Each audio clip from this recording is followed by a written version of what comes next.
Hi everyone, I am Rahul Kumar.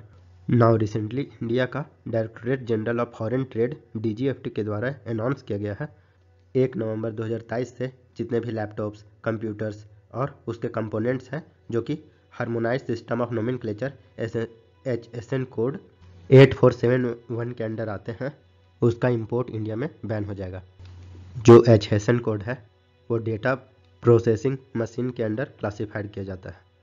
तो चलिए इस वीडियो में समझते हैं जो इलेक्ट्रॉनिक डिवाइस में रिस्ट्रिक्शंस इम्पोज किए गए हैं इंपोर्ट को लेकर, इसके क्या मायने हैं, इस रिस्ट्रिक्शन से मार्केट और कंज्यूमर किस प्रकार इफेक्ट होंगे, हार्मोनाइज सिस्टम ऑफ नोमेनक्लेचर है क्या, directorate general of foreign trade DGFT इसके बारे में जानेंगे और भी बहुत कुछ। तो चलिए वीडियो को शुरू करते हैं। सबसे पहले समझते हैं ये नया रूल कहता क्या है। Directorate general of foreign trade DGFT जो कि मिनिस्ट्री ऑफ कॉमर्स के अंडर आता है, इनके द्वारा एक नोटिफिकेशन में बताया गया है कि 1 नवंबर से जितने भी लैपटॉप, टैबलेट्स और इससे रिलेटेड कंपोनेंट जो कि harmonised system of nomenclature HSN code 8071 के अंडर आता है उसको रिस्ट्रिक्ट कर दिया जाएगा। और ये सिर्फ उन्हीं लोगों को अलाउ किया जाएगा जिसको DGFT के द्वारा ट्रस्टेड सोर्सेज से वैलिड लाइसेंस प्राप्त हो। हालांकि इसमें कुछ एग्जम्पशंस दिया गया है, कुछ छूट दिया गया है, जैसे कि वैसे इम्पोर्टेड गुड्स जो कि बैगेज रूल के अंडर आता है, जैसे कि रिसर्च एंड डेवलपमेंट के लिए, टेस्टिंग के लिए, रिपेयर जैसे चीज़ों के लिए इंपोर्ट किया जाता है, उसमें एग्जम्पशन दिया गया है। इस तरह के इम्पोजिशन से गवर्नमेंट का एम है जो इंडिया में लोकल प्रोडक्शन है उसको बूस्ट मिल सके और जो हमारा डिपेंडेंस है चाइना पर इम्पोर्ट से वह रिड्यूस हो सके। चाइना से इम्पोर्ट के कारण जो हम लोग का करेंट अकाउंट डेफिसिट है वो माइनस में जाता है। बताया जाता है प्रीवियस फिस्कल ईयर में जो चाइना से इंडिया में पर्सनल लैपटॉप्स और पर्सनल कंप्यूटर का जो इंपोर्ट था वो 25% तक, वह इंडिया के टोटल इंपोर्ट का 75% है जो कि चाइना से इंपोर्ट किया जाता है। चलिए अब हम लोग समझते हैं जो इलेक्ट्रॉनिक डिवाइसेस में इंपोर्ट रिस्ट्रिक्शन डाला गया है उसके कौन कौन से रीजन्स हैं। तो पहला है इससे डोमेस्टिक मैन्युफैक्चरिंग को बूस्ट मिलेगा, इससे फॉरेन इंपोर्ट है वो घटेगा। पर्टिकुलरली जो हम चाइना के इंपोर्ट का बात करें तो उसको पर्टिकुलरली चाइना से इंपोर्ट घटेगा और इससे इंडिया टेक्नोलॉजी सेक्टर के क्षेत्र में सेल्फ रिलायंस बन पाएगा। सेकंड है जो गवर्नमेंट का एफर्ट है कि जो डोमेस्टिक प्रोडक्शन है उसको एक्सटेंशन करना है through production linked incentive schemes for IT hardware, वो बूस्ट होगा, उसको बढ़ावा मिलेगा। इस रिस्ट्रिक्शन के तीसरे रीजन्स का बात करें तो ये प्रिवेंट करने का काम करेगा यदि कोई इलेक्ट्रॉनिक हार्डवेयर किसी भी तरह का सिक्योरिटीज़ वल्नरेबिलिटीज़ का पोटेंशियल रखता हो उसको भी प्रोटेक्ट करने का काम करेगा। जितने भी इंडिया में सेंसिटिव पर्सनल डेटा और इंटरप्राइजेज डेटा है उसको भी एक सिक्योरिटी प्रोवाइड करेगा, क्योंकि बोला जाता है data is a new oil और जो चाइना है वो डेटा का बहुत ज़्यादा चोरी करता है, तो इसलिए यह रिस्ट्रिक्शन इंपॉर्टेंट है। फोर्थ रीजन का बात करें, इंडिजिनस मैन्युफैक्चरर्स के लिए एक कंडक्टिव इन्वायरमेंट तैयार करना ताकि जो ग्लोबल फुटप्रिंट है वो बढ़ सके, इंडिया में जो मैन्युफैक्चरिंग है वो एक्सपैंड हो सके। अब चलिए हम लोग समझते हैं इस तरह के रिस्ट्रिक्शंस मार्केट्स और कंज्यूमर्स को किस प्रकार से अफेक्ट करते हैं। तो इस तरह का इंपोर्ट रिस्ट्रिक्शन पूरा का पूरा सप्लाई चेन में डिसरप्शन खड़ा कर सकता है। इससे हो सकता है सर्टेन कंपनी का सर्टेन मॉडल्स का लैपटॉप हो वो मार्केट में अवेलेबल ही ना हो, यह हो सकता है उस तरह के मॉडल का अगर लैपटॉप हमने परचेज कर लिए हैं तो यदि वो ख़राब हो जाता है तो उसका कंपोनेंट मार्केट में अवेलेबल ही ना हो।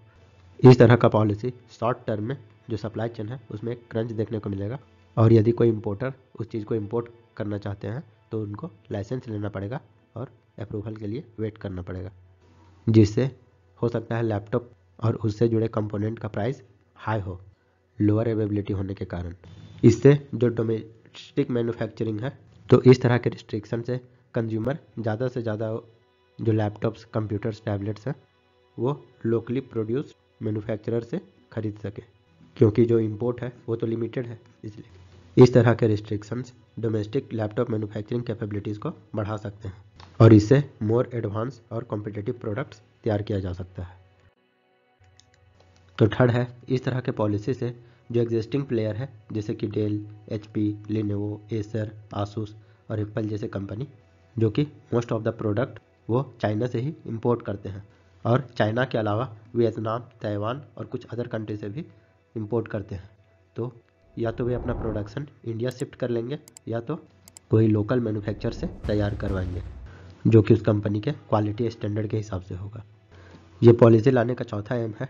इस तरह के पॉलिसी से जो नए नए बिजनेसमैन हैं जो कि इस तरह का बिजनेस खड़ा करना चाहते हैं या लोकल मैन्युफैक्चर है, उसको PLI स्कीम के तहत लीवरेज प्रोवाइड किया जाएगा ताकि वो अपने प्रोडक्ट को कॉम्पिटिटिव और अफोर्डेबल प्राइस में सेल कर सके। तो चलिए इस ग्राफ से समझते हैं ये चाइना को किस तरह से अफेक्ट करेगा। तो ये जो डार्क कलर है ये ओवरऑल इंडिया के इंपोर्ट को बताता है और ये जो लाइट कलर है वो चाइना से कितने लैपटॉप इंपोर्ट किए जाते हैं उसको बताता है। तो फाइनेंशियल ईयर 2017-18 का बात करें तो इंडिया का overall import personal computer laptop को लेकर 2672 मिलियन था, जिसमें से अकेले चाइना से इंपोर्ट 2552 मिलियन किया जाता था। वहीं 2022-23 का बात करें तो ये नंबर लगातार बढ़कर जो इंडिया का ओवरऑल इंपोर्ट था वो 5336 मिलियन US डॉलर था, जो कि सिर्फ चाइना से देखा जाए तो 4105 मिलियन US डॉलर अकेले चाइना से था।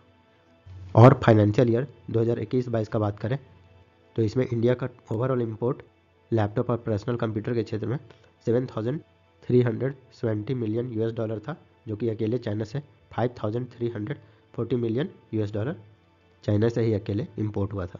तो इस ग्राफ में आप देख सकते हैं कि चाइना से कितने ज़्यादा इंपोर्ट होते हैं। ओवरऑल एवरेज का बात करें तो 75% ऑफ इंपोर्ट है जो लैपटॉप और पर्सनल कंप्यूटर का बात करें तो वो चाइना से ही होता है। चलिए अब हम लोग समझते हैं हार्मोनाइज सिस्टम ऑफ नोमेनक्लेचर की। तो HSN सिस्टम एक यूनिक कोड होता है जो कि हर एक प्रोडक्ट के लिए असाइन किया जाता है यदि कोई प्रोडक्ट इंटरनेशनली ट्रेड किया जाए। तो HSN कोड कस्टम अथॉरिटीज़ के द्वारा यूज़ किया जाता है अराउंड द वर्ल्ड ताकि वो आइडेंटिफाई कर सके और एक्सेस कर सके कि उस गुड्स में कितना टैरिफ इंपोर्ट किया गया है, मीन्स जो वो इम्पोर्टेड गुड्स है उस पर कितना टैरिफ लगाया गया है। इसको एक्सपोर्टर्स और ट्रेडर्स के द्वारा भी यूज़ किया जाता है HSN कोड को, ताकि वो अपने प्रोडक्ट को डिक्लेयर कर सके और वो प्रोडक्ट कहाँ बना है, रूल्स ऑफ ओरिजिन डिफाइन हो सके। जो HSN कोड है उसको वर्ल्ड कस्टम ऑर्गेनाइजेशन के द्वारा डेवलप किया गया है 1988 में और इसको हर एक 5 साल में अपडेट भी किया जाता है क्योंकि नए नए प्रोडक्ट ऐड होते रहते हैं और रिमूव होते रहते हैं इसलिए। चलिए अब हम लोग जानते हैं directorate general of foreign trade DGFT के बारे में। ये मिनिस्ट्री ऑफ कॉमर्स मिनिस्ट्री के अंदर आता है, ministry of commerce and industry, जो कि कंट्रीज़ के फॉरेन ट्रेड को देखता है, उसके लिए पॉलिसी बनाने का काम करता है। DGFT को इस्टेब्लिश किया गया था 1991 में और इससे पहले हुआ करता था CCI&E, chief controller of import and export. DGFT का head directorate general of foreign trade होता है जिसका हेडक्वार्टर न्यू दिल्ली में है और अक्रॉस द कंट्री इसके रीजनल ऑफिसेस देखने को मिलेंगे। DGFT के द्वारा फॉरेन ट्रेड को रेगुलेट और प्रमोट किया जाता है through various schemes and measures, जैसे कि लाइसेंस इशू करना हो गया, authorisation, certification, incentives etcetera. Exporter और इंपोर्टर के लिए DGFT के द्वारा गाइडलाइंस और असिस्टेंस भी प्रोवाइड किया जाता है और ये अदर मिनिस्ट्रीज के साथ कोऑर्डिनेट करने का भी काम करता है और साथ ही साथ अलग अलग डिपार्टमेंट्स, एजेंसीज और स्टेक होल्डर्स जिस प्रकार के ट्रेड रिलेटेड इशू होते हैं उस तरह का कोऑर्डिनेशन करने का काम किया जाता है DGFT के द्वारा। चलिए अब हम लोग ITA-1 और HSN के बारे में जानते हैं।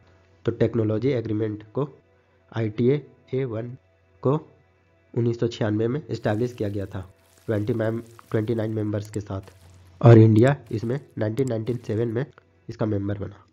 इस एग्रीमेंट का मैंडेट है स्पेसिफिक IT प्रोडक्ट पर कस्टम ड्यूटीज़ को रिमूव करना।